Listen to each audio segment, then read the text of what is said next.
ချစ်တတ်ကြပါတယ်ဒါပေမဲ့တချို့အချစ်တွေက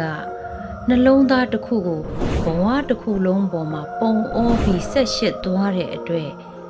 သူတို့မှာဒီချစ်ချင်းမှမရှိရင်ဘဝတစ်ခုလုံးယူသွတ်သွားနိုင်တယ်ဒီချစ်ချင်းမှမရှိရင်တည်သွားနိုင်တယ်ဒီချစ်ချင်းမှမရှိလို့ရှိရင်ခံစားလောင်မြိုက်သွားနိုင်တဲ့ဆိုတဲ့သူတွေအများကြီးကိုတွေ့ဘူးမှာပါ